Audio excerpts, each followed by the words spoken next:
అఖిలాండకోటి బ్రహ్మాండ నాయక రాజాధిరాజ యోగిరాజ పరబ్రహ్మస్వరూప సమర్థ సద్గురు సాయినాథ్ మహారాజ్కి జై. హలో అండి, అందరికీ నమస్తే. అందరూ ఎలా ఉన్నారు? అందరూ ఆరోగ్యంగా, క్షేమంగా, సంతోషంగా ఉండాలని మనస్ఫూర్తిగా అందరి తరపున అమ్మవారిని వేడుకుంటున్నాను. అలాగే బాబాగారి దివ్యానుగ్రహంతో మనం కోరుకునేటువంటి కోరికలు నెరవేరాలని మీ అందరి తరపున నేను కూడా సాయి సమర్థుల పాదాలనంటి మనస్ఫూర్తిగా ప్రార్థిస్తున్నాను. ప్రతినిత్యము బాబాగారు ఒక చక్కని సందేశాన్ని మనకి కథల రూపంలో అనుగ్రహిస్తున్నారు. ప్రతిరోజులాగా ఈరోజు కూడా బాబాగారు ఒక సంతోషమైన మాటను తెలియజేయబోతున్నారు. బాబాగారి సందేశం ఏమిటో తెలుసుకోబోయే ముందు మీ అందరికీ ఒక చిన్న రిక్వెస్ట్. కొత్తగా ఛానల్ని చూస్తున్నట్లయితే ఛానల్ని సబ్స్క్రైబ్ చేసుకోండి. వీడియోని పూర్తిగా చూసేందుకు ప్రయత్నం చేయండి. వీడియో నచ్చితే ఒక లైక్ చేసి సపోర్ట్ చేయడం మాత్రం మర్చిపోకండి. నన్ను సపోర్ట్ చేస్తున్న ప్రతి ఒక్కరికి కూడా పేరు పేరున నా హృదయపూర్వక ధన్యవాదాలు. మరి బాబాగారి దివ్య సందేశం ఏమిటో భక్తితో వినేందుకు ప్రయత్నించండి. తల్లి, నీ భయం తొలగిపోయి నువ్వు ఆనందించేటువంటి ఒక మంచి మాటను నీకు తెలియజేయబోతున్నాను. నువ్వు ఏ విషయంలో ఇంతగా భయపడుతున్నావో ఆ విషయంలోనే తొందరలోనే నీ భయం తొలగిపోతుంది. నువ్వు ఏ విషయం గురించి పదే పదే ఆలోచిస్తూ దుఃఖపడుతున్నావో ఇంకా ఆ దుఃఖం పూర్తిగా తొలగిపోతుంది అని నేను నీకు మాట ఇస్తున్నాను. తొందరలోనే నీకు అనుకూలమైన మంచి మాటను నేను తెలియజేయగలను. నా పైన సంపూర్ణమైన నమ్మకం ఉంచు. నువ్వు నాపై ఉంచిన నీ నమ్మకాన్ని నేనెప్పుడూ కూడా వమ్ము చెయ్యను. ఈ సందర్భంలో నీతో ఒక సత్యం చెప్పాలనుకుంటున్నాను. కాలం చాలా విచిత్రమైనది. ఒక మాట ఒకరికి దుఃఖాన్ని కలిగిస్తే అదే మాట మరొకరికి ఆనందాన్ని కలిగిస్తుంది. అదుగో అలాగే నేను నీకు మాట ఇస్తున్నాను. నీ విషయంలో నేను అడిగిన వాటన్నింటినీ కూడా నేను నీకు చెయ్యకపోవచ్చు. నువ్వు కోరిన వాటన్నింటినీ కూడా నేను నీకు ఇవ్వలేకను పోవచ్చు. కానీ నిన్ను శాశ్వతమైన కష్టాలకు, బాధలకు నేనెప్పుడూ కూడా ఒంటరిగా విడిచిపెట్టను. నా బిడ్డల బాగోగులు నేను కాకపోతే ఎవరు చూసుకుంటారు? ఇది నాకు చాలా సంతోషం కలిగించేటువంటి విషయం. మళ్ళీ మళ్ళీ నీతో చెబుతున్నాను, నీకు ఎటువంటి కష్టాన్ని నేను రానియ్యను. నాకు తెలుసు నీ బాధలు ఎలా తొలగించాలో, నీకు సంతోషం ఎలా కలిగించాలో, నువ్వు వినాలి అనుకుంటున్న ఆనందమైన మాటను నీ దాకా ఎలా చేరవేయాలో నీ సాయికి తెలియదని నువ్వు అనుకుంటున్నావా? మరి నా పైన నమ్మకంతో ఉన్న నువ్వు ఎందుకు ఇంతగా బాధపడుతున్నావు? ఎందుకు ఇంతగా భయపడుతున్నావో నాకు అర్థం కావడం లేదు. నీతో మళ్ళీ మళ్ళీ చెబుతున్నాను, నీ బాబా నీకు ఎప్పుడూ తోడుగా ఉంటారు. అలా అని నువ్వు నమ్ముతున్నావు కదా. నీ సాయి నీతో ఉండగా ఏ కష్టము, ఎటువంటి ఆపద నీ దాకా రానివ్వను అని నమ్ముతున్నావు కదా. మరి నమ్ముతూ ఉన్న నువ్వు ఎందుకు ఇంతగా దుఃఖపడుతున్నావో, ఎందుకు ఇంత భయపడుతున్నావో నేను అర్థం చేసుకోలేకపోతున్నాను. నీ దగ్గరకు ఏ కష్టమైనా రావాలి అనంటే, ఏ ఆపదైనా నిన్ను చేరాలి అనంటే అవన్నీ కూడా ముందు నన్ను దాటి నీ దాకా రావలసి ఉంటుంది. నేను నీకు రక్షణ వలయంగా ఉంటాను అని మాట ఇస్తున్నాను. నేను ఎన్నడూ కూడా కష్టాలకు, బాధలకు, సమస్యలకు నిన్ను అప్పచెప్పను. అందుకే నేను నీకు ధైర్యం కలిగించే విధంగా నువ్వు కూడా ఊహించినటువంటి గొప్ప శుభవార్తను త్వరలోనే నీ ముందుకు తీసుకురాబోతున్నాను. నేను నీతో మాట చెప్పాను అంటే అది ఖచ్చితంగా జరుగుతుంది. నీకు నమ్మకం ఉన్నప్పుడు నీలో ఉన్న దుఃఖమంతా తొలగిపోతుంది. అందుకోసమే నా పైన నమ్మకంతో ఉండు అని నేను నీతో పదే పదే చెబుతూ ఉంటాను. మరొక మాట ఏమిటంటే, ఎవరో ఏదో చెప్పారు కదా, అది జరగదేమో బాబా అని నువ్వు ఆందోళన చెందవద్దు. ఈ క్షణమే నీ సాయిగా నీతో చెబుతున్నాను. ఆందోళన కలిగించి నిన్ను బాధ పెట్టే వాటన్నిటినీ నీ మనస్సులో నుండి తీసివేయి. నన్ను అడిగావు కదా, అన్నీ నేనే జరిపిస్తాను. నువ్వు ప్రశాంతంగా ఉండు. ఈ సాయి వాక్కు బ్రహ్మవాక్కు. నీకు ఏం కావాలో, ఏం చెయ్యాలో, నీ బాబా ఏం చెయ్యబోతున్నారో అవన్నీ కూడా నువ్వు తొందరలోనే చూడబోతున్నావు. మరి నీ జీవితంలోనూ నీ ఇంట్లో జరగబోయే ఈ సాయి లీల ఏమిటో అనుకుంటున్నావా? అది నువ్వు కూడా ఊహించలేవు. ఆ ఆనందాన్ని అందుకునేందుకు ఎదురు చూస్తూ ఉండు. నీకు అంతా శుభమే జరుగుతుంది అని మన బాబాగారు ఒక మంచి సందేశాన్ని మనకి అనుగ్రహిస్తున్నారు. మనం కూడా ఊహించినటువంటి అద్భుతాన్ని బాబాగారు చేయగలరు. మనం నమ్మకంతో ఉంటే మన దుఃఖం అనేది తొలగిపోతుంది. ఎప్పుడూ కూడా ధైర్యంగా ఉండమని బాబాగారు మంచి సందేశాన్ని అనుగ్రహిస్తున్నారు. బాబాగారు చెప్పినటువంటి ఈ సందేశంలోని పరమార్థాన్ని మన సాయి అనుగ్రహంతో ఒక చిన్న కథ రూపంలో తెలుసుకోవడానికి ప్రయత్నం చేద్దాం. వీడియోని ఎక్కడా స్కిప్ చేయకుండా చూడండి. వీడియో నచ్చితే లైక్ చేయడం మాత్రం మర్చిపోవద్దు. పూర్వం ఒక గ్రామంలో సాంబయ్య అనే ఒక రైతు ఉండేవాడు. సాంబయ్య సాధారణమైన కూలి. అతనికి వృద్ధులైన తల్లిదండ్రులు ఉన్నారు. సాంబయ్య వాళ్లకు చాలా కాలం తర్వాత పుట్టడం వల్ల వాళ్ళు వృద్ధులయ్యే నాటికి సాంబయ్య వివాహం చేసుకునే వయసు వాడు అయ్యాడు. సాంబయ్యకు భార్య, 3 చిన్నపిల్లలు కూడా ఉన్నారు. సాంబయ్య ఒక్కడు కష్టపడి వీరందరినీ కూడా పోషించవలసి ఉంటుంది. వారందరూ చిన్నపిల్లలు. భార్య అత్తమామల్ని చూసుకుంటూ ఉంటుంది. వృద్ధులైన తల్లిదండ్రులు, ఈ కుటుంబం అంతా కూడా సాంబయ్య పైనే ఆధారపడి జీవనం సాగిస్తున్నారు. సాంబయ్యకు పెద్దగా ఆస్తులు కూడా ఏమీ లేవు. ఉండడానికి ఒక చిన్న ఇల్లు, కొద్దిపాటి పశువులు ఉన్నాయి. అందువల్ల సాంబయ్య జీవనోపాధి కోసం ఆ పశువులతో పాటుగా ఊళ్ళో ఉన్నటువంటి పెద్ద పెద్ద జమీందారుల పొలాలను కవులుకు చేసుకుంటూ ఉన్నంతలో సంతోషంగా భగవంతుణ్ణి నిత్యము తలుచుకుంటూ జీవితం గడుపుతూ ఉండేవాడు. ఇలా ఉండగా ఒకనాడు సాంబయ్య పొలంలో పనిచేస్తూ ఉండగా ఊహించనట్లుగా అతనికి తల తిరగడం, ఛాతిలో నొప్పిగా అనిపించడంతో కొద్దిసేపు ఆ పక్కనే ఉన్న చెట్టు కింద కూర్చున్నాడు. అలా కూర్చున్న సాంబయ్యకు కాసేపటి తర్వాత తనకున్న ఆ అనారోగ్య సమస్య తగ్గిపోవడంతో మళ్ళీ వెళ్ళి పొలంలో పనిచేసుకున్నాడు. ఇలా 10 రోజులు గడిచిన తర్వాత సాంబయ్యకు మళ్ళీ అటువంటి సమస్యే ఎదురయ్యింది. అందువల్ల సాంబయ్య మళ్ళీ అలాగే చెట్టు కింద కూర్చోవడం, కాసేపటి తర్వాత ఆ సమస్య తీరిపోవడం, మళ్ళీ పొలంలోకి వచ్చి పని చేసుకోవడం, ఇది సాంబయ్య చేస్తూ ఉన్నాడు. ఇలా ఒక 2-3 సార్లు జరిగేసరికే సాంబయ్యకు తనకు ఏదో అనారోగ్య సమస్య వచ్చింది అని అర్థమయ్యింది.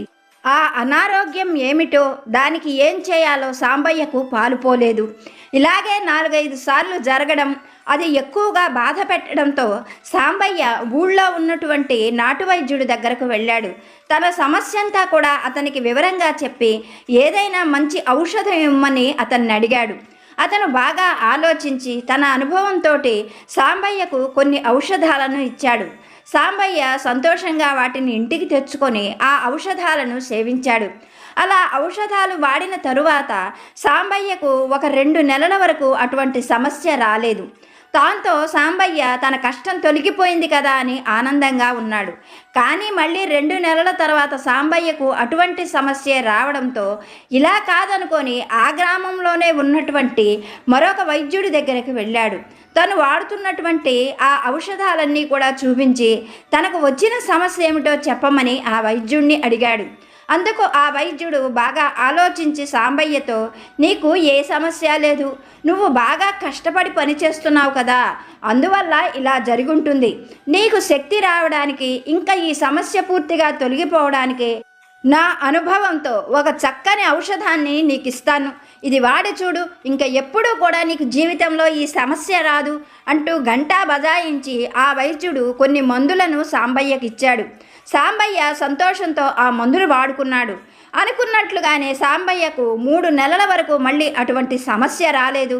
ఒక 3 నెలలు గడిచిపోతూ ఉన్నది అనగానే మళ్ళీ సాంబయ్యకు అటువంటి సమస్య ఎదురయ్యింది.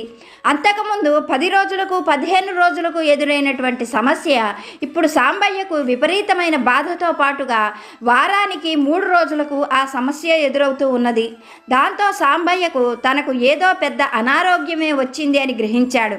అందుకోసం ఇంకా తప్పనిసరిగా పట్నం వెళితే తప్ప తన సమస్య తీరదు అని భావించి ఒకరోజు ఉదయాన్నే భార్యను దగ్గరికి పిలిచి, నాకు చిన్న అనారోగ్య సమస్యతో బాధపడుతున్నాను, మీరు ఆందోళన చెందుతారని ఇంతకాలం మీతో చెప్పలేదు. ముఖ్యంగా నా తల్లిదండ్రులు బాగా వృద్ధులు, నాకేదైనా ప్రాణాపాయం కలుగుతుందేమో అని భయపడతారు. అందుకనే ఇంతకాలం మీతో ఈ విషయం గురించి చెప్పలేదు. ఇప్పుడు చెప్పక తప్పటం లేదు. నేను పట్నం వెళ్ళి వైద్యం చేయించుకొని వస్తాను. తొందరలోనే ఆరోగ్యంతో తిరిగి వస్తాను. అప్పటి వరకు నువ్వు మన పిల్లలని, నా తల్లిదండ్రుల్ని జాగ్రత్తగా చూసుకో.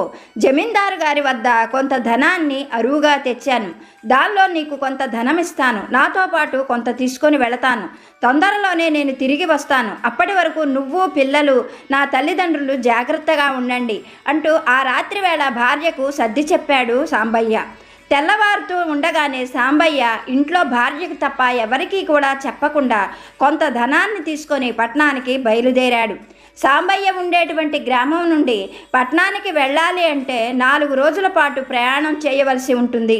సాంబయ్య ఎలాగోలాగా దారిలో ఉన్న గ్రామాలలో ఆగుతూ, తనకు తెలిసిన దగ్గర ఎడ్లబండిపై ఎవరినైనా అడుగుతూ అలా ప్రయాణం చేస్తూ సాంబయ్య 3వ రోజు సాయంకాలానికల్లా అనుకున్నట్లుగానే పట్టణానికి చేరుకున్నాడు. అలా పట్టణానికి చేరుకున్న సాంబయ్య ఆ పట్టణంలోనే ఊరి వెలుపల ఉన్నటువంటి ఒక పూటకోళ్ల సత్రం ఇంట్లో 1 వారం రోజులు ఉండేందుకు ఒప్పందం కుదుర్చుకున్నాడు. ఆ తర్వాత ఆ పట్టణంలో ఉన్నటువంటి గొప్ప పేరున్నటువంటి వైద్యుడి దగ్గరకు వెళ్ళాడు. తనకు కలిగినటువంటి సమస్య అంతా కూడా ఆ వైద్యుడికి పూసగుచ్చినట్లుగా చెప్పాడు. ఆ వైద్యుడు సాంబయ్యని బాగా పరీక్షించి, సాంబయ్య, నువ్వు 1 వారం 10 రోజుల పాటు ఇక్కడే ఉండవలసి ఉంటుంది. నిన్ను ఎన్నో రకాలుగా పరీక్షించాలి. నిన్ను పరీక్షిస్తే తప్ప నీకు ఉన్నటువంటి అనారోగ్యం ఏమిటో నేను చక్కగా చెప్పడానికి కుదరదు. నిన్ను పరీక్షించాక నీకు మంచి మందులను ఇస్తాను. నీకు ఏ అనారోగ్యం ఉన్నా తగ్గిపోయేటట్లు చేయగలను అంటూ అతనికి ధైర్యవచనాలు చెప్పాడు ఆ వైద్యుడు. వైద్యుడి మాటలకు సాంబయ్య కూడా బాగా సంతోషించాడు. తన అనారోగ్యం తగ్గిపోతుంది అన్న ఆనందంతో ఉన్నాడు. ఇలా 4 రోజులు గడిచిపోయాయి. ప్రతినిత్యము కూడా వైద్యుడు ఎన్నో రకాల పరీక్షలు సాంబయ్యకు చేసేవాడు. అతనికి ఎన్నో రకాల మందులను కూడా ఇచ్చాడు. ఒక రోజున వైద్యుడు సాంబయ్యని పిలిచి విచారంగా, సాంబయ్య, నీతో పాటు ఎవరూ రాలేదా అని ప్రశ్నించాడు. అందుకు సాంబయ్య ఆందోళనగా, నాతో పాటు వచ్చేందుకు నా పిల్లలు చాలా చిన్నవాళ్ళు, నా తల్లిదండ్రులు వృద్ధులు, వారిని చూసుకునేందుకు నా భార్యను అక్కడ గ్రామంలోనే ఉంచాను. ఏం జరుగుతున్నదో చెప్పండి అన్నాడు ఆందోళనతో. అందుకు వైద్యుడు నిట్టూర్పు విడుస్తూ, సాంబయ్య, నీకు హృదయ సంబంధమైన వ్యాధి ఉంది. ఈ వ్యాధి వలన నువ్వు 6 మాసాలు కూడా జీవించడం కష్టమే. ఎన్ని మందులు ఇచ్చినా, ఎన్ని ప్రయత్నాలు చేసినా నిన్ను బ్రతికించడం మా వల్ల కాదు. నువ్వు ఇక్కడే కాదు, ఇంకా ఎక్కడికి వెళ్ళినా కానీ నీకు ఇటువంటి సమాధానమే వస్తుంది. నీ మంచి కోరుతూ నేను నీకు ఒక చక్కని సలహా చెప్పాలనుకుంటున్నాను. నేను నీకు కొన్ని మందులను ఇస్తాను. వాటిని వాడుతూ ఉంటే నీ బాధ ఉపశమనం పొందుతుంది. నువ్వు సుఖంగా మరణించేటువంటి అవకాశం కలుగుతుంది. నీ వాళ్లకు తెలియకుండా ఈ మందులను నువ్వు వాడుకున్నట్లయితే ఉన్నంతకాలం హాయిగా సంతోషంగా బ్రతుకుతావు.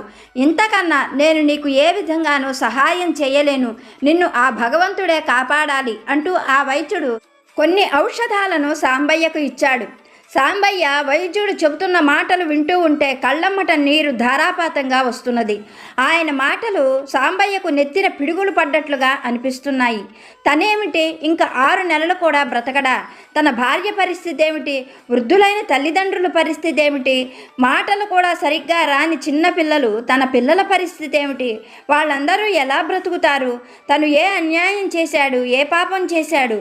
భగవంతుడు ఇంత శిక్ష తనకెందుకు వేశాడు అనుకుంటూ సాంబయ్య అక్కడే కుప్పకూలిపోయాడు. చేసేది ఏమీ లేక సాంబయ్య వైద్యుడిచ్చినటువంటి ఔషధాలను తీసుకొని బయటికి నడిచాడు. బయటకు వచ్చినటువంటి సాంబయ్యకు మొత్తం సృష్టి శూన్యంగా అనిపించింది.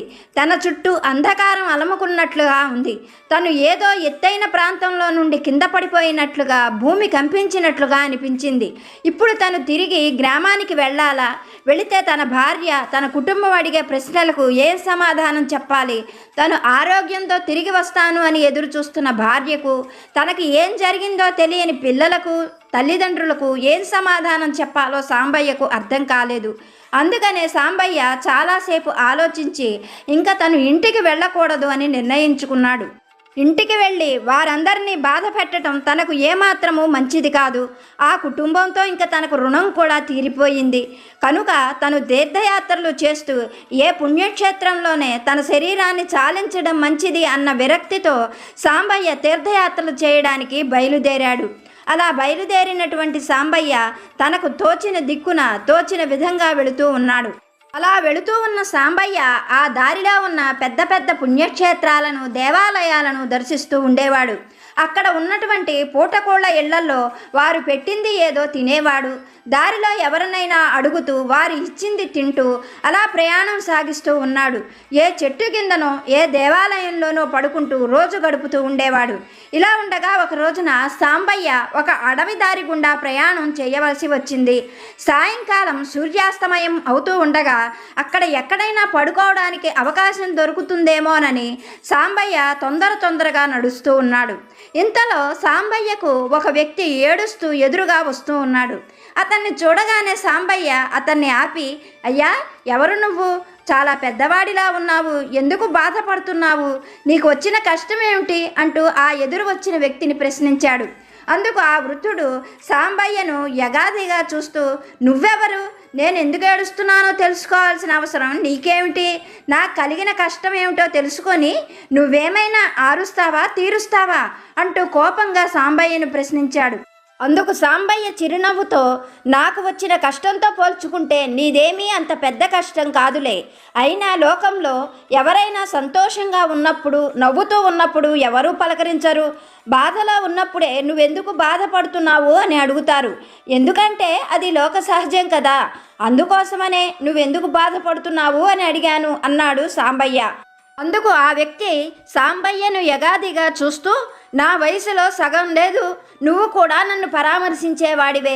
మా ఊరిలో గొప్ప జ్యోతిష్య పండితుడు రాఘవాచారి, ఆయన చెప్పాడు అంటే చెప్పింది చెప్పినట్లుగా జరుగుతుంది. ఆయన 1కి 3 నా జాతకాన్ని పరిశీలించి మా ముత్తాత, తాత, మా తండ్రిలాగా నేను కూడా 100 సంవత్సరాలు నిండా బ్రతుకుతానని చెప్పాడు. కానీ అదుగో ఆ కనిపిస్తున్న కొంపున్నదే, ఆ కొంపలోని నెల తక్కువ నేలబారు వెధవలు నేను మాసం కూడా బ్రతకను అని నాతోటి చెబుతున్నారు. అనవసరంగా ఆ కొంపలోకి వెళ్ళి లేనిపోయిన బాధను కొని తెచ్చుకున్నాను. బాటసారులకు ఆశ్రయం కోసం ఏర్పడిన ఆ కొంప ఇదిగో వచ్చిన వారిని ఇలా బాధ పెడుతూ ఉన్నది అంటూ ఆ వ్యక్తి గబగబా నడిచి వెళ్ళిపోబోతున్నాడు. అప్పుడు సాంబయ్య ఆ వ్యక్తితో, అయ్యా, ఈ రాత్రి నేను ఉండేందుకు ఇక్కడ ఎక్కడా కూడా ఆశ్రయం లేదు. మీరు చెప్పినటువంటి ఆ గృహం ఎక్కడా అని ఆ వ్యక్తిని అడిగాడు. అందుకు అతను చాలా చిరాగ్గా, ఇదిగో ఈ బాట వెంట వెళ్ళి ఎడం చెయ్యి వైపు తిరిగావు అంటే ఇప్పుడు నేను చెప్పానే ఆ అరిష్ట గృహం నీకు కనిపిస్తుంది అంటూ చాలా కోపంగా తనని తానే తిట్టుకుంటూ నడిచి వెళ్ళిపోయాడు. ఒకవైపు చీకటి పడుతూ రాత్రి అవుతూ ఉన్నది. చేసేది ఏమీ లేక సాంబయ్య ఆ బాటసారి చెప్పినట్లుగానే ఆ దారి వెంట నడిచాడు. కొంతసేపటికి ఆ వ్యక్తి చెప్పినటువంటి గృహం కనిపించింది. అక్కడ ఎత్తైన పచ్చటి చెట్ల మధ్య సగం పాడుపడిపోయినట్లుగా ఉన్న ఒక పాతకాలం నాటి పెంకుటిల్లు కనిపించింది. అంత రాత్రి వేళ తనకు ఆ ఇల్లు తప్ప మరే ఆశ్రయం లేకపోవడంతో సాంబయ్య ఆ వరండాలోకి వెళ్ళి ఆ ఇంటి తలుపు తట్టాడు. కొద్దిసేపటికి కిర్రుమని శబ్దం చేస్తూ ఆ ఇంటి తలుపు తెరుచుకుంది. లోపలికి వెళ్ళగానే సాంబయ్యకు ఒక 1/2 డజనుకు పైగా మరుగుజ్జులు కనిపించారు. వారు సాంబయ్యను ఎంతో ప్రేమగా లోపలికి ఆహ్వానించారు. సాంబయ్య లోపలికి వెళుతూనే ఆ లోపల ఉన్న తీరు తెన్ను చూసి ఎంతగానో ఆశ్చర్యపడ్డాడు. ఆ ఇల్లు లోపలంతా కూడా ఇంద్రభవనంలా ఉంది. బయట చూసే వాళ్లకు పాడుబడిన ఇల్లులాగా ఉన్న అది లోపల మాత్రం అప్పటికప్పుడే తయారు చేసినటువంటి కొత్త ఇల్లులాగా దగదగా మెరుస్తూ ఉన్నది.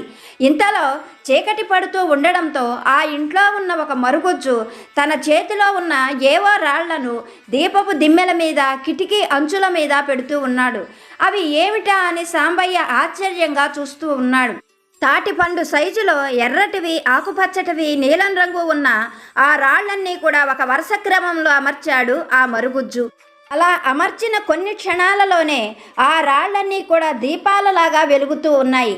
ఆ వెలుతురులో ఆ ఇల్లంతా కూడా అందం ఇనుమడిస్తూ పట్టపగలులా అనిపించింది.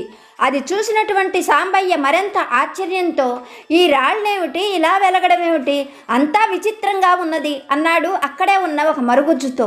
అందుకు ఆ మరుగుజ్జు ఒక విధంగా నవ్వుతూ, బ్రతుకే ఒక చిత్రం, జననం మరణం మధ్య జరిగే ఈ సంఘర్షణ మరొక విచిత్రం అన్నాడు. అందుకు సాంబయ్యకు ఏమీ అర్థం కాకపోయినా పొద్దుటి నుండి నడిచి ఉండటం వల్ల ఆ మరుగుజ్జుతో, నేను స్నానం చెయ్యాలి, నూతి దగ్గరకు ఎలా వెళ్ళాలి అంటూ ప్రశ్నించాడు. అందుకు ఆ మరుగుజ్జు, నువ్వు నూతి స్నానం చేయవలసిన అవసరం లేదు, తొట్టెలో వేడినీటి స్నానం చేద్దువు గాని నాతో పాటు రా అంటూ సాంబయ్యను ఒక గదిలోకి తీసుకుని వెళ్ళాడు. ఆ గది మధ్యలో ఒక అందమైన తొట్టె ఉంది. దాని నిండా గులాబీ రేకులు, పన్నీరు, చక్కగా గోరువెచ్చటి నీళ్లతో అమర్చి ఉన్న ఆ తొట్టెను చూపిస్తూ మరుగుజ్జు, నీకు కావలసినంతసేపు స్నానం చేయి, తర్వాత నువ్వు మా దగ్గరకు వస్తే నీకు కావలసిన ఆహారాన్ని సిద్ధంగా ఉంచుతాము అని చెప్పి అక్కడ నుండి వెళ్ళిపోయాడు మరుగుజ్జు. సాంబయ్య ఎంతో సంతోషంగా ఆ తొట్టిలోకి దిగి తనకు కావలసినంతసేపు స్నానం చేశాడు. తన మనసులో తనే ఆనందిస్తూ ఆ తరువాత స్నానం పూర్తి కాగానే మరుగుజ్జు చెప్పినట్లుగా ఆ మరుగుజ్జులున్నటువంటి మధ్య గదిలోకి వచ్చాడు సాంబయ్య. ఆ గది మధ్యలో అందమైన భోజనాల బల్ల ఉంది. దానిపైన పాత్రలలో ఏవో పదార్థాలు ఉన్నాయి. అవి చూడగానే సాంబయ్యకు నోరూరినట్లుగా అనిపించింది. పొద్దుట నుండి నడిచి నడిచి అలసిపోయిన సాంబయ్య అక్కడ ఉన్న మరుగుజ్జుతో, నాకు బాగా ఆకలిగా ఉన్నది అనగానే సాంబయ్యను చూసిన ఆ మరుగుజ్జు అక్కడ ఉన్న ఒక కుర్చీ మీద కూర్చోమని చెప్పి అతడికి కావలసిన పదార్థాలన్నీ దగ్గరుండి వడ్డించాడు. చిత్రం ఏమిటంటే సాంబయ్య మనస్సులో ఏం కోరుకుంటున్నాడో ఆ పదార్థాలనే వాళ్ళు కూడా వడ్డించారు. జరుగుతున్న పనులన్నీ కూడా సాంబయ్యకు ఎంతో విచిత్రంగా మాయగా అనిపించాయి. అక్కడే ఉన్న ఒక మరుగుజ్జుతో ఇవన్నీ ఎలా జరుగుతున్నాయి అంటూ ప్రశ్నించాడు. అందుకు ఆ మరుగుజ్జు, ఇక్కడ ఏం జరిగినా కూడా నువ్వు ఎదురు ప్రశ్నించకూడదు, నీకు ఏం కావాలో చెబితే అవి మాత్రమే చేస్తాము అన్నాడు. అందుకు సాంబయ్య, ఇక్కడ ఎన్ని రోజులు ఉండవచ్చు అని ప్రశ్నించాడు. అందుకు ఆ మరుగుజ్జు, నీకిష్టమైనంత కాలం ఉండవచ్చు, ఇది కేవలం బాటసారుల కోసమే మా దొరగారు ఏర్పాటు చేశారు, కనుక నీకు ఏం కావాలో చెబితే అవన్నీ చేస్తాం, కానీ నువ్వు ఎదురు ప్రశ్నలు వెయ్యకూడదు అన్నాడు. అందుకు సాంబయ్య, అలాగా, మీ దొరగారెవరు అంటూ ప్రశ్నించాడు. అందుకు ఆ మరుగుజ్జు, ఇప్పుడే కదా చెప్పాను, ఏ ప్రశ్నలు నువ్వు వెయ్యకూడదు అన్నాడు. అటు తర్వాత భోజనం పూర్తి కాగానే సాంబయ్యకు నిద్ర ముంచుకు వచ్చింది. నేను పడుకునేందుకు చోటు చూపించండి అన్నాడు మరుగుజ్జుతో. అందుకు ఆ మరుగుజ్జు, ఎక్కడో పడుకోవడం ఏమిటి, అదిగో ఆ గదిలో పందిరి మంచం ఉంది, అక్కడ పడుకుందువు గాని నాతో పాటు రా అంటూ లోపలికి తీసుకొని వెళ్ళాడు. ఆ గది మధ్యలో ఒక పందిరి మంచం, గది గోడలన్నిటికీ కూడా అందమైన చిత్రపటాలు, ఒక పక్కగా పెద్ద కిటికీ ఉంది. మరుగుజ్జు కిటికీకి అడ్డంగా ఉన్న తెరను తొలగించాడు. పండు వెన్నెల పిండి ఆరబోసినట్లుగా ఉంది. చల్లని గాలి పూల పరిమళాలను మోసుకొని వస్తూ ఉన్నది. అవి చూసినటువంటి సాంబయ్యకు ఎంతో ఆనందము, సంతోషము అనిపించింది. చచ్చేటప్పుడు రాజభోగాలంటే ఇదేనేమో అనుకుంటూ హాయిగా ఆ మంచంపై పడుకున్నాడు సాంబయ్య. అతనికి భార్య, పిల్లలు, తల్లి, తండ్రి గుర్తొచ్చారు. కానీ చెయ్యగలిగిందేమీ లేక కన్నీరు తుడుచుకుంటూ తన జీవితం ఇంతే అనుకుంటూ ఆ బాధతోనే అలాగే నిద్రపోయాడు సాంబయ్య. తెల్లవారుతూ ఉండగా ఎక్కడో దూరంగా గ్రామంలోని కోడి కూతతో గాని సాంబయ్యకు మెలకువ రాలేదు. నిద్రలేచినటువంటి సాంబయ్య గది బయటకు వచ్చేసరికే అప్పటికే మరుగుజ్జులు నిద్రలేచి ఆ ఇల్లంతా కూడా శుభ్రం చేసి ఉంచారు. సాంబయ్యకు కావలసినట్లుగా అల్పాహారాన్ని, చక్కటి వేడివేడి పానీయాన్ని తయారు చేసి సాంబయ్య కోసం ఎదురు చూస్తున్నారు ఆ మరుగుజ్జులు. సాంబయ్య తన పనులన్నీ పూర్తి చేసుకున్న తరువాత ఆ మరుగుజ్జులు సాంబయ్య దగ్గరకు వచ్చి, సాంబయ్య, మేము కొన్ని ప్రత్యేకమైన పనులు చేసుకోవాల్సి ఉంది, మేము వచ్చే వరకు నువ్వు ఈ ఇల్లంతా కూడా హాయిగా తిరిగి చూడవచ్చు, పై గదిలోకి మాత్రం పొరపాటుగా కూడా వెళ్ళకు, ఈ కింద 24 గదులున్నాయి, ఈ 24 గదులలో ఎన్నో చిత్ర విచిత్రాలున్నాయి, నువ్వు వాటన్నిటినీ కూడా చూస్తూ ఉండు, మధ్యాహ్నం వేళకు మేము తిరిగి వచ్చేస్తాం అని చెప్పి మరుగుజ్జులందరూ పెరటి దారి గుండా బయటకు వెళ్ళిపోయారు. సాంబయ్య వారు చెప్పినట్లుగానే ఒక్కొక్క గదిని తిరిగి చూస్తున్నాడు. ఆ గదిలో ఎన్నో చిత్ర విచిత్రాలు, అవన్నీ చూస్తూ సాంబయ్య తనను తానే మర్చిపోయాడు. అలా సాంబయ్య గదులన్నీ తిరిగి చూసేసరికే మధ్యాహ్నం అయ్యింది. ఆ తరువాత మరుగుజ్జులు సాంబయ్యకు కావలసిన ఆహారాన్ని, స్నానానికి కావలసిన నీళ్లను, ఇలా ఆ రోజంతా కూడా సాంబయ్యకు రాజభోగాలతో జరిగిపోయింది. మర్నాడు సాంబయ్య నిద్ర లేచిన తరువాత మళ్ళీ యథాప్రకారంగా అతనికి కావలసిన ఏర్పాట్లు చేసి మరుగుజ్జులు వెళ్ళిపోయారు. మరుగుజ్జులు అలా వెళ్ళిపోగానే సాంబయ్య ఆ గదులన్నీ మరొక్కసారి తిరిగి చూశాడు. గదులలోని వింతలు, విశేషాలు సాంబయ్యను బాగా ఆకర్షించాయి. కానీ సాంబయ్యతో మాట్లాడేందుకు అక్కడ ఒక్కరు కూడా లేరు. అలా సాంబయ్య గదులన్నీ కూడా ఒకటికి రెండు సార్లు తిరిగి చూసి అందులోని విచిత్రాలకు ఎంతగానో ఆశ్చర్యపడ్డాడు. కానీ మేడపైన గదిలో ఏముందో తెలుసుకోవాలని సాంబయ్యకు ఉత్సాహం పెరిగిపోయింది. పైకి వెళ్ళొద్దు అని మరుగుజ్జులు మరీ చెప్పారు. కానీ తన చావు తన కోసం ఎదురు చూస్తూ ఉన్నప్పుడు లేని భయం పైకి వెళితే మాత్రం ఏం జరుగుతుంది అని ధైర్యంగా నిర్ణయించుకున్న సాంబయ్య 3 వరసలతో ఉన్న ఆ మెట్లెక్కి మేడ పై గది దగ్గరకు చేరుకున్నాడు. ఆ గది ముందు ఉన్నటువంటి ఆ తలుపులన్నీ కూడా బంగారంతో తాపడం చేసి ఉన్నాయి. బలిష్టమైన మనుషులు 2 తోస్తే తప్ప ఆ తలుపులు తెరుచుకోవు. కానీ ఉత్సాహంతో ఉన్న సాంబయ్య చాలా బలంగా ఆ తలుపుని తన శక్తి కొద్దీ తోశాడు. అలా గదిలోకి వచ్చిన సాంబయ్యకు లోపల దృశ్యం చాలా ఆశ్చర్యంగా అనిపించింది. ఆ గదంతా కూడా బంగారంతోనూ మణులతోనూ మాణిక్యాలతోనూ తాపడం చేసి ఉంది. గది మధ్యలో అక్కడక్కడ నల్లరాతి అందమైన శిల్పాలు, ఏనుగు దంతాలతో చేసినటువంటి శిల్పాలతోనూ ఆ గది అందం మరింత ఇనుమడించి ఉంది. ఆ గది చూసిన సాంబయ్యకు ఎవరో గొప్ప దొరలు ఆ గదిలో నివసించి ఉంటారు అని అర్థమైంది. ఆ గదిలోనే ఒక మూలగా నేలలోకి మెట్లు కనిపించాయి. అవి చూసిన సాంబయ్యకు మరింత ఉత్సాహం పెరిగి ఆ కింద నేలమాళిగలో ఏముందో తెలుసుకోవాలని గబగబా మెట్లు దిగి కిందకి వెళ్ళాడు. ఆ నేలమాళిగ గదిలో కూడా కింద గదులలో లాగా మణులతో దీపాలు వెలుగుతూ ఉన్నాయి. ఆ గది మధ్యలో ఏదో పెద్ద సింహాసనం లాంటి కుర్చీ కనిపించింది. అదేమిటా అని సాంబయ్య జాగ్రత్తగా చూస్తూ ఉండగా ఇంతలో చీకటిలో నుండి ఒక బొంతకాకి వేగంగా ఎగురుతూ సాంబయ్య వైపు వచ్చి సాంబయ్య తలపై బలంగా తన్ని చీకట్లో కలిసిపోయింది. భయంతో సాంబయ్య ఆ కాకి వెళ్ళిన వైపే చూస్తూ ఉండగా ఎక్కడ నుండి వచ్చిందో ఒక నల్లపిల్లి బలంగా వచ్చి సాంబయ్య గుండెలపై తన్నింది. సాంబయ్య దాన్ని విదిలించి కొట్టాడు. కానీ 1కి 2 సార్లు 3 సార్లు ఆ పిల్లి చీకటిలో నుండి వచ్చి సాంబయ్య గుండెలపై తన్ని తర్వాత చీకట్లో కలిసిపోయింది. అక్కడే ఉన్న ఒక గుడ్లగూబ సాంబయ్య వంకే చూస్తూ భయంకరంగా అరుస్తూ ఉన్నది. ఇంతలో చీకట్లో నుండి మరొక తీతువు పెట్ట వచ్చి సాంబయ్య తల చుట్టూ తిరుగుతూ 3 సార్లు బాగా తీవ్రంగా అరవడం మొదలుపెట్టింది. అవన్నీ చూసిన సాంబయ్యకు భయం కలిగి వెంటనే అక్కడ నుండి రావాలని వెనుతిరిగాడు. అయితే ఒక భీకరమైన స్వరము సాంబయ్యను ఉద్దేశించి, ఆగు, ఎక్కడికి వెళుతున్నావు? ఇంత దూరం వచ్చి నా మృత్యు శాసనం ఏమిటో తెలుసుకోకుండా వెళ్ళిపోవాలనుకుంటున్నావా? నువ్వు 30 ఏళ్లకు ఇదే రోజు చనిపోబోతున్నావు. ఈ విషయాన్ని తెలుసుకో అని చెప్పింది ఆ స్వరం. క్షణకాలం పాటు ఆగిన సాంబయ్య కళ్ళల్లో నీళ్లు తిరిగిపోయాయి. మళ్ళీ కూడా ఆ స్వరం వచ్చిన వైపు, ఆ కుర్చీ ఉన్న వైపు చూశాడు సాంబయ్య. సాంబయ్య ఆనందానికి అంతు లేకుండా పోయింది. అదే ఆనందంతో చాలాసేపు అక్కడే పొర్లిగింతలు పెట్టాడు.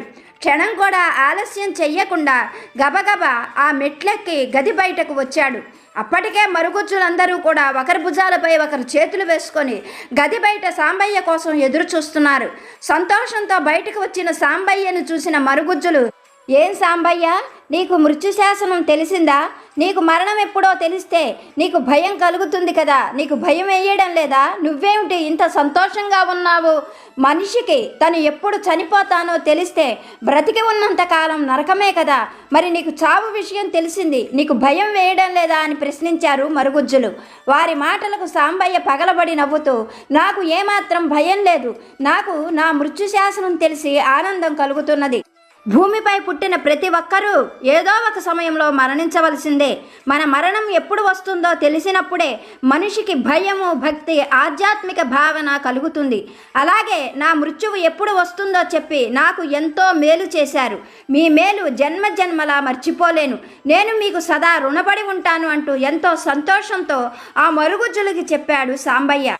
అందుకు మరుగుజ్జులు సాంబయ్యకు కృతజ్ఞతలు చెబుతూ, సాంబయ్య, ఇప్పటి వరకు కూడా మేము లక్షల మంది బాటసారులకు నిస్వార్థంగా సేవలు చేశాము. అందరికీ కూడా ఆ గదిలోకి వెళ్ళొద్దు అని మరీ హెచ్చరించేవాళ్ళము. కానీ కొంతమంది బాటసారులు అత్యుత్సాహముతో ఆ గదిలోకి వెళ్ళి మృత్యుశాస్త్రం తెలుసుకొని బాధతో ఏడుస్తూ విరక్తితో ఇక్కడ నుండి వెళ్ళిపోయేవాళ్ళు. అలా వాళ్ళు వెళ్ళిపోవడం మాకు కూడా బాధ కలిగించేది. కానీ మేమేమీ చెయ్యలేము. ఈ గదిలో నుండి మృత్యుశాసనం తెలిసి కూడా ఆనందంతో ఎవరు బయటికి వస్తారో వాళ్ళ వల్ల మాకు మేలు జరుగుతుంది అని మా దొర మాతో చెప్పాడు. ఇన్ని సంవత్సరాలకు నీ వల్ల మాకు విముక్తి దొరికింది, నీకు అంతా మేలే జరుగుతుంది అంటూ మరుగుజ్జులు సాంబయ్యను ఆశీర్వదించి క్షణంలోనే మాయమైపోయారు. వాళ్ళు అలా మాయమైపోగానే ఆ గృహం కూడా మాయమైపోయింది. సాంబయ్య అక్కడ ఉన్నటువంటి చెట్ల మధ్య నిలబడి ఉన్నాడు. తనకు ఇంకా 30 ఏళ్ల ఆయుష్ ఉంది అని తెలిసిన సాంబయ్య ఎంతో సంతోషంతో ఆ గృహంలోనే తనకు సేవలు చేసిన మరుగుజ్జులకు కృతజ్ఞతలు చెప్పి తన కుటుంబంతో గడిపేందుకు సంతోషంగా ఇంటి దారి పట్టాడు సాంబయ్య. మనకు బాబాగారు చెప్పేటువంటి సత్యం ఇదే. ఒక మాట ఒకరికి ఆనందం కలిగిస్తుంది, మరొకరికి దుఃఖాన్ని కలిగిస్తుంది. కాలం ఎప్పుడు ఎలా మారిపోతుందో ఎవ్వరూ చెప్పలేరు. నీ కాలం కూడా సంతోషంగా మారేందుకు ఎంతో సమయం పట్టదు. ఆశతో ఆసక్తితో ఎదురుచూడు, ఆధ్యాత్మిక జీవితం గడుపు, నీకు మేలు జరుగుతుంది అంటూ బాబాగారు కథ రూపంలో చక్కని సందేశాన్ని అనుగ్రహించారు. ఇప్పటి వరకు వీడియో చూసిన మీ అందరికీ పేరు పేరు నా హృదయపూర్వక ధన్యవాదాలు. మరొక మంచి వీడియోతో బాబాగారి ఆశీస్సులతో మళ్ళీ కలుసుకుందాం. సర్వే జన సుఖినో భవంతు.